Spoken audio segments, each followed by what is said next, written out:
Shof got me excited back in those early days. I'm 25 years old. He got me excited about becoming wealthy, financially independent. He got me excited about the person I was going to become. He got me excited about borrowing my first money to go into business. He said, you have to get started in a little business. I said, well, I don't have any money. He said, well, that's not the problem. Now, see, up until then, I always thought it was, right? But sure enough, it wasn't the problem. He said, no, you can get the money. He said, I'll coach you how to get the money. I said, wow. He said, who's your banker? I said, Jimmy Jingles. Down at C&P Bank. He said, well, Jingles will give you the money. I said, look, I owe him more money now than I can pay. He said, well, that doesn't matter. Now, see, up until then, I always thought it mattered. I didn't know.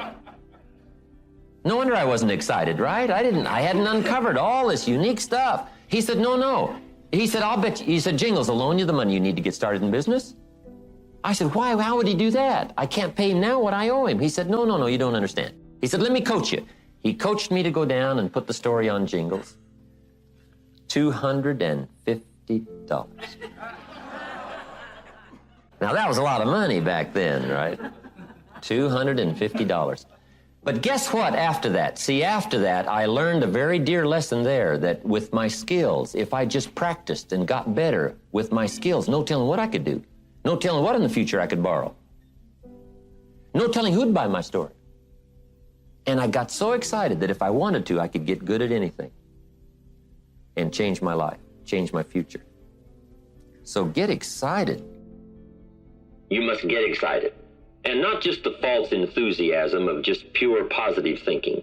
You've got to get excited over some very basic things. And anytime a person wishes to, they can make major changes in their life, personally and socially and financially.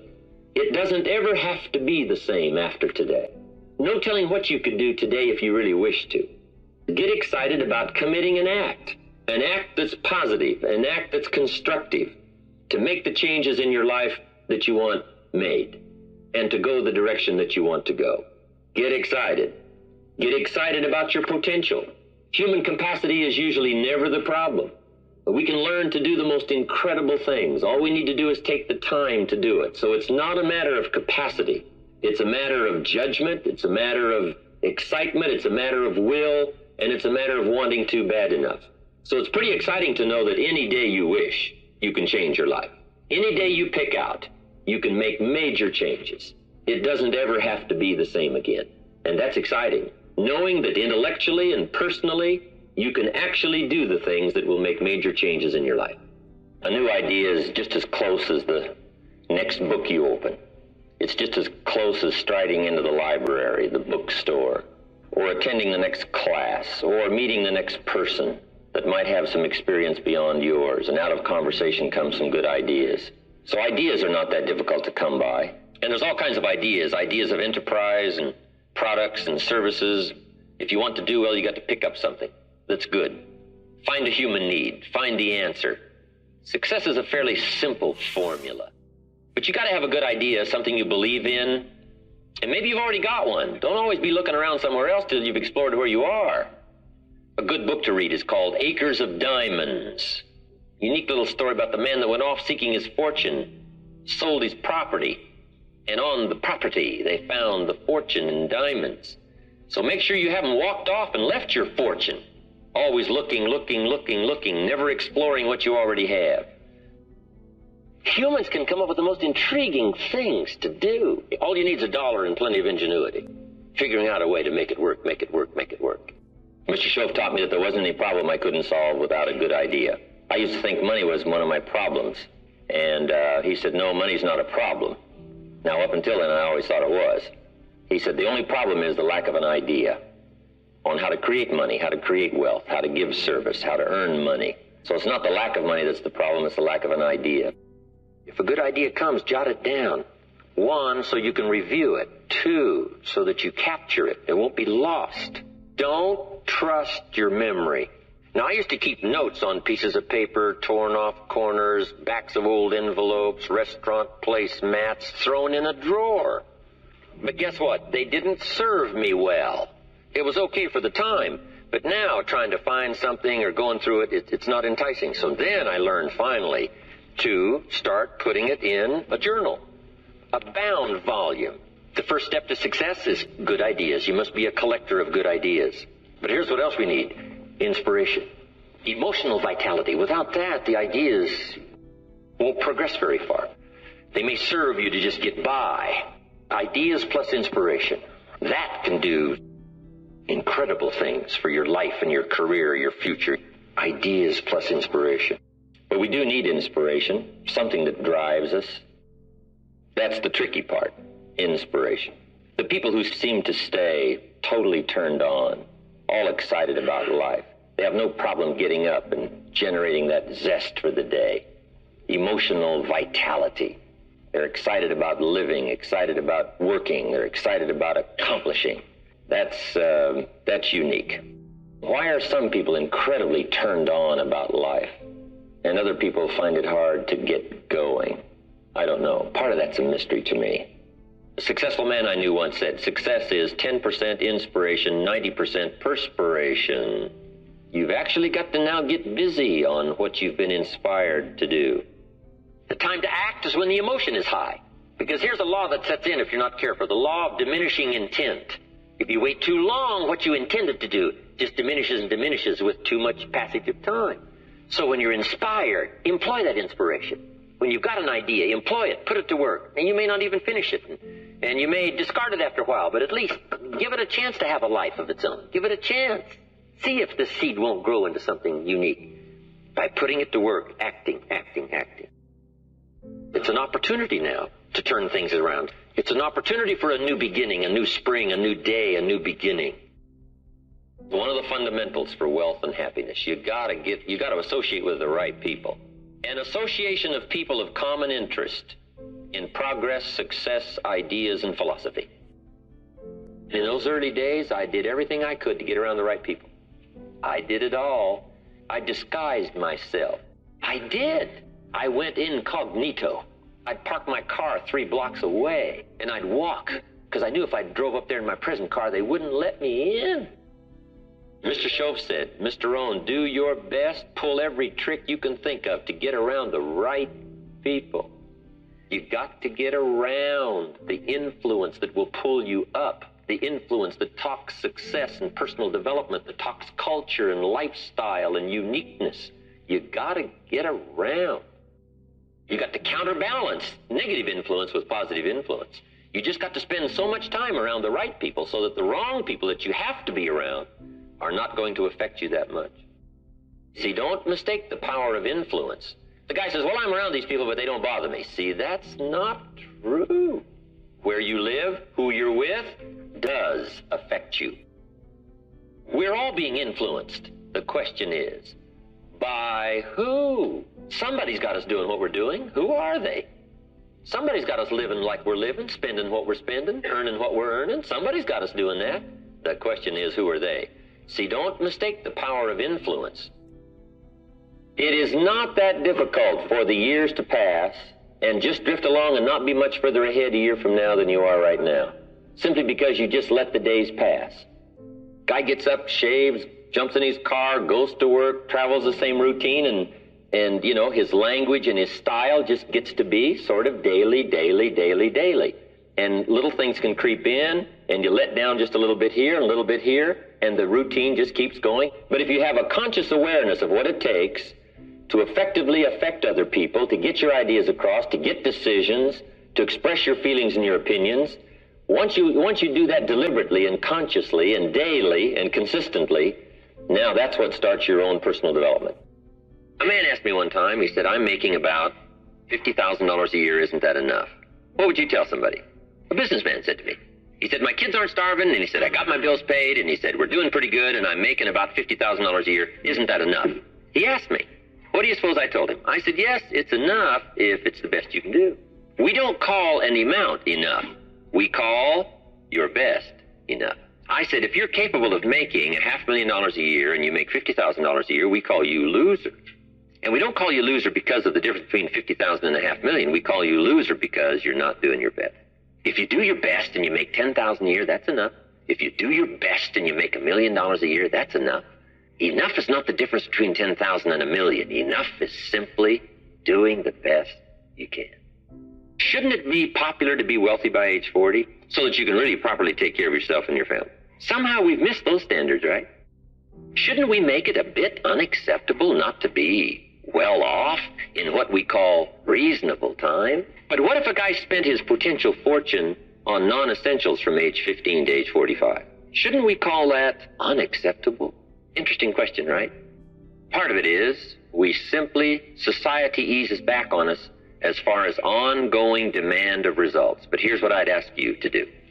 Make the demands on yourself. I'm asking you not to let yourself off the hook. Society will let you get by with far less than you want to be. See, uniqueness is that great challenge of taking what you've got and getting pleasure, joy from it.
Getting experience from it.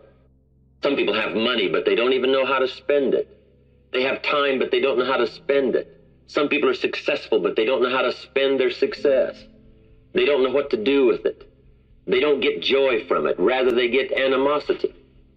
A father takes $5, crushes it, and throws it at his son and says, if you need it that bad, take it. Now, it's the same $5, but instead of dispensing it with joy, he dispenses it with animosity. That's the difference in not knowing how to live. It's called lifestyle. Success is not just experience. Success is emotion created from experience. It's the emotional part that plays such a big, major part in our life and our future and our success.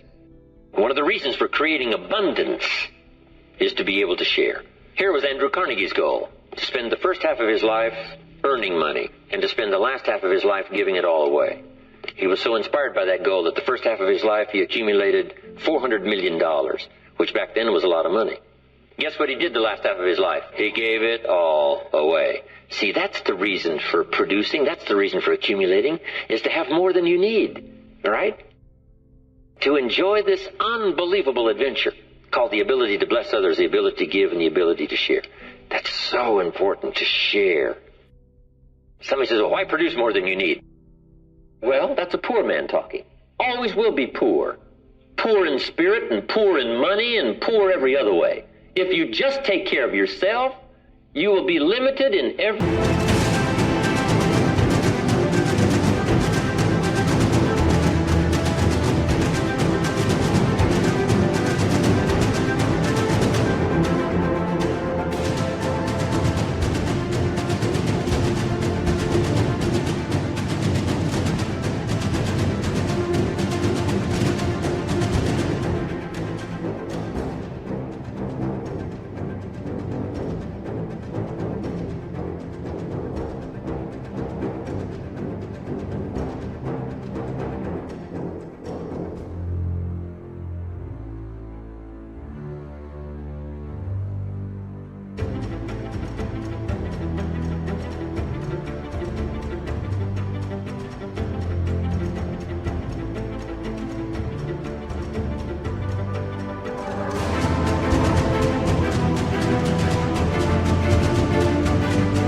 respect.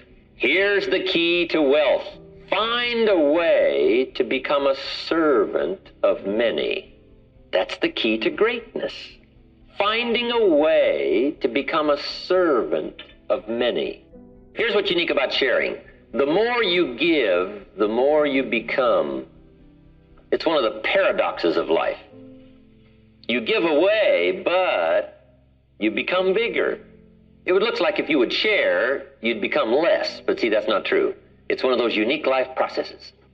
It's like one of those questions you ask when you have your first child. You love it dearly. You say, well, if I have another child, do I have to divide my love in half?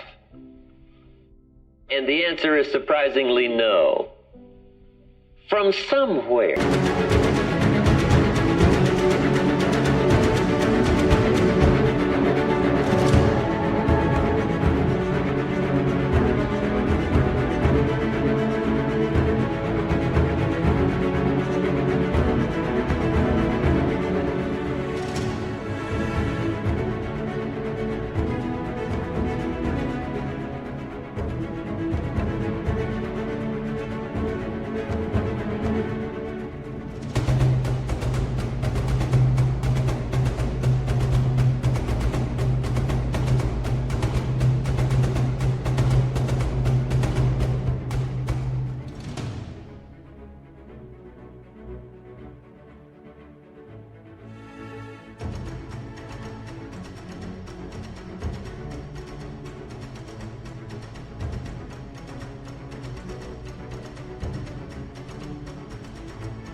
Comes this unbelievable capacity to love the other one as much as you did the first one. What if you have 3, 4, 5 children? Now, are each one of them going to get less and less and less the capacity of your ability to love and care? And the answer is, strangely, no. As the demand and the opportunity increases, it seems as though your capacity grows. And what you give away seems to multiply. It's one of the mysteries and the uniqueness of life. So sharing makes you bigger. So just share. You can't believe what will happen as far as your life and your lifestyle if you'll share. You can have more than you've got because you can become more than you are. That's the challenge. And of course, the other side of the coin reads, unless you change how you are, you'll always have what you got. The major key to your better future is you. First question is one of the major questions of the world. Why? Why should you try? Why read that many books? Why go that far? Why earn that much? Why share that much? Why learn all that? Why get up that early? Why put yourself through that much? Why try for all that? Good question. Why? One of the best answers to why is the second question, why not? What else are you going to do with your life? Why not see how many books you can read, how far you can go, how much you can earn, how many friends you can make, how much personality you can develop, influence you can have, how many things you can accomplish, how...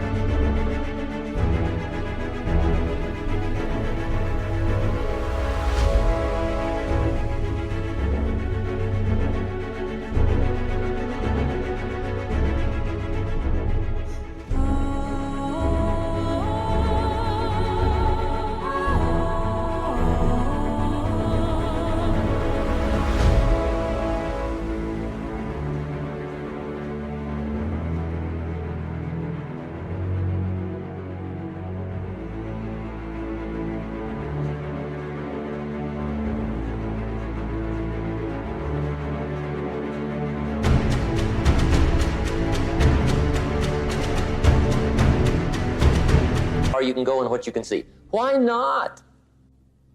You got to stay here till you go. Why not? The third question is, why not you?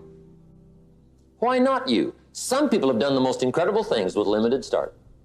Some people have done so well, they get to go, they get to see it all, they get to do it. They get to be there. Why not you?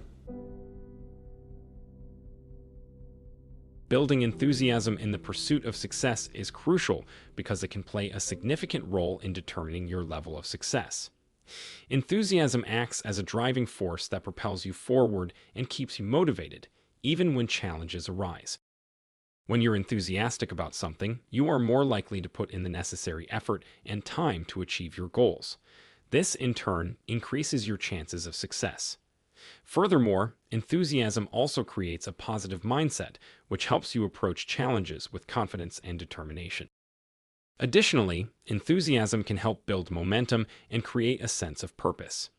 When you're enthusiastic about your goals, you are more likely to stay focused and not get sidetracked by distractions or setbacks. Your enthusiasm serves as a source of inspiration and encourages you to keep pushing forward even when the road ahead is tough. In conclusion, building enthusiasm in the pursuit of success is a critical factor that can make a significant impact on your progress and success. By tapping into your passion and excitement about your goals, you can increase your motivation, focus, and resilience and achieve your desired outcomes.